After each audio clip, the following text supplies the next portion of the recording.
Pemirsa, berjumpa lagi dengan saya Meitia Rahdeka dalam acara seputar berita edisi Rabu 25 September. Untuk menampilkan berita-berita yang teraktual dan terpercaya, kami akan merangkum dalam seputar berita siang ini. Topik utama kita siang ini adalah implementasi kurikulum Merdeka yang kini tengah menjadi perbincangan hangat di dunia pendidikan Indonesia, khususnya pada mata pelajaran Indonesia. Untuk memberikan laporan langsung dari lapangan, kami memberikan hubungan dengan reporter kami Febrina Dwita Aquila yang berada di salah satu SMA swasta Yapi Medan. Febrina, bagaimana masalah di luar sana? Selamat siang, ya saya saat ini berada di SMA swasta Yapi Medan, salah satu sekolah yang telah menerapkan kurikulum Merdeka sejak tahun ajaran baru kemarin. Suasana di sini cukup dinamis dengan para guru dan siswa yang terlihat antusias dan juga aktif dalam mengikuti proses belajar dengan pendekatan baru ini. Baik, bisakah Anda menjelaskan lebih detail apa saja perubahan signifikan yang terjadi dengan diterapkannya kurikulum Merdeka pada mata pelajaran Bahasa Indonesia? Tentu, berdasarkan pengamatan dan wawancara dengan guru Bahasa Indonesia, ada beberapa perubahan yang mencolok. Pertama, fokus pembelajaran kini lebih ditekankan pada pengembangan kompetensi siswa, bukan hanya pada penguasaan materi. Kedua, metode pembelajaran lebih interaktif dan berbasis proyek, yang mendorong siswa untuk lebih aktif dan kreatif dalam proses belajar. Selamat siang Bu, perkenalkan kami dari mahasiswa Universitas Negeri Medan ingin melakukan mini riset tentang wawancara tentang kurikulum Merdeka di pembelajaran Bahasa Indonesia. Dan sebelumnya izinkan kami untuk memperkenalkan diri. Perkenalkan, nama saya Berani Sibanudaya dan teman-teman saya Dipar dari PJSI 2022. Saya sebelumnya Ibu memperkenalkan diri terlebih dahulu. Nama saya Farabila Asinano. Sekarang saya menjabat sebagai guru bahasa Indonesia. Saya ingin bertanya kepada Ibu, apakah Ibu bersedia untuk kami wawancara sebagai narasumber dalam wawancara kami kali ini? Bu? Bersedia. Jadi gini Bu, kami ingin mewawancarai Ibu.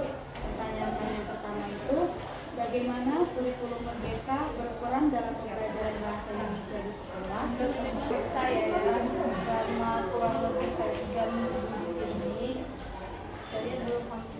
saya belum semuanya menggunakan kurikulum Merdeka di kelas, karena program kelas yang menggunakan kurikulum Merdeka itu adalah kelas 10, dan pemerintah pun menilai program kurikulum Merdeka itu hanya dilaksanakan terlebih dahulu di kelas 10. Terus apakah berperan penting?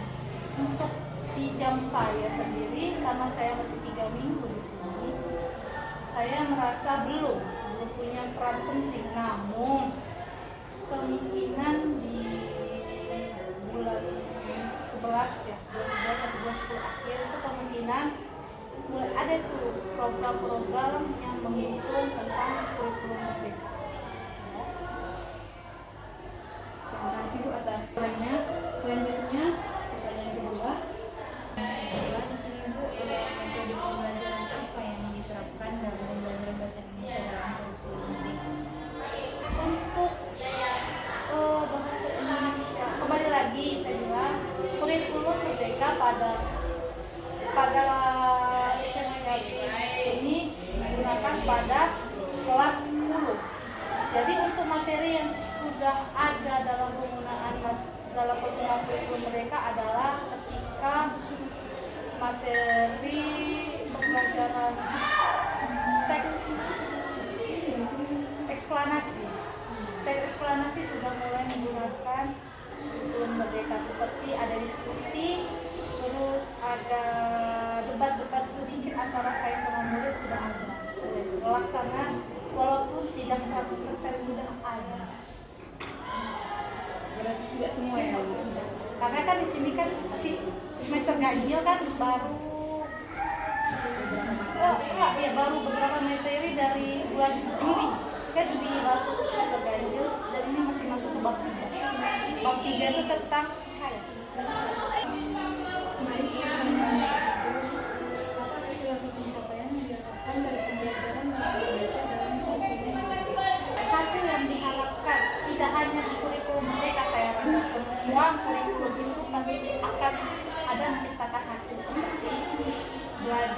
semakin liar, penggunaan kosakata bahasa Indonesia sudah lebih baik, terus secara berpikir secara kritis, siswa-siswi ini, apalagi kan di ini kan terkenalnya dengan kuatnya bahasa daerah, ya kan? Bahasa daerahnya untuk penggunaan bahasa daerah ini sudah sangat nggak ada di sini. Jadi ketika pelajaran saya, ya pengguna bahasa Indonesia itu harus kental. Jadi dihilangkan bahasa bapak. Terkait kurikulum yang lainnya itu kan di sekolah-sekolah ada yang kurikulum 2013, KTSP, 2013. Menurut Ibu dari acara dua kurikulum ini mana yang paling efektif di pembelajaran bahasa Indonesia? Untuk saya tidak bilang suatu kurikulum itu tidak baik atau tidak bagus, tidak ya, karena menurut saya itu punya ciri khasnya masing-masing. Kalau K13 kan katanya si murid yang aktif di dalam kelas, sedangkan di kurikulum mereka itu dia murid juga yang aktif, namun ditambah dengan program-program gabungan antara bahasa Indonesia, ekonomi, jadi dia tuh kayak ada program PDK ya pemerintah, nggak salah PDK.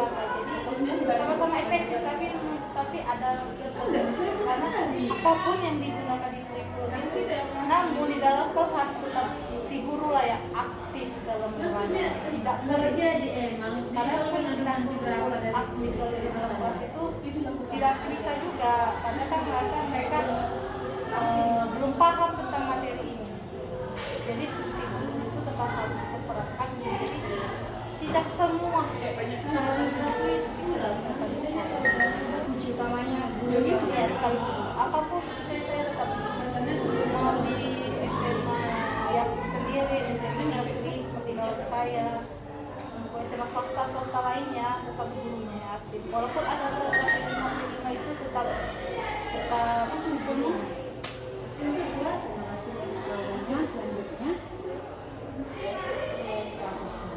Pertanyaan selanjutnya, apa hasil atau pencapaian yang diharapkan dari pembelajaran bahasa Indonesia di dalam kurikulum pendidikan? Kalau saya sih untuk hasil pencapaian yang saya mau ada murid ya deh, tidak dulu mereka tuh harus bisa lebih kritis terhadap materi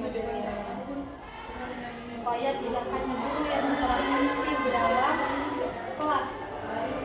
Jadi mereka juga harus berperan aktif. Jadi saya rasa kurikulum mereka itu memupuk rasa mandiri si siswa supaya tidak bergantung kepada gurunya. Dan saya harap juga kepada siswa supaya bahasa Indonesia itu lebih digalakkan daripada bahasa daerah mereka masing-masing. Selanjutnya, apa tantangan yang dihadapi oleh guru siswa dalam menerapkan kurikulum mereka pada pembelajaran bahasa Indonesia? Tantangannya, kenapa? Kalau di sini ada di sini itu pakai tidak merata, membagikan. Kan kita kan memang tidak semuanya berhubungan mau dipakai, pasti perlu juga harus kita butuh paket tapi di dalam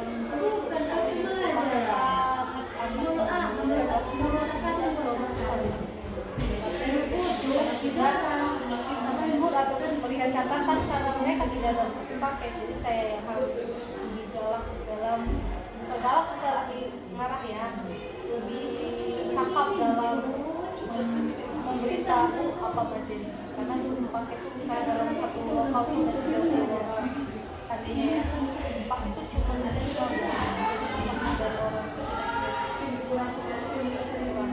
Terus alat media pembelajarannya sangat pertanyaan terakhir, bagaimana pembelajaran bahasa Indonesia dalam kurikulum merdeka pada pengembangan karakter siswa? Saya rasa untuk karakter siswa itu tidak hanya dibentuk dari SMA.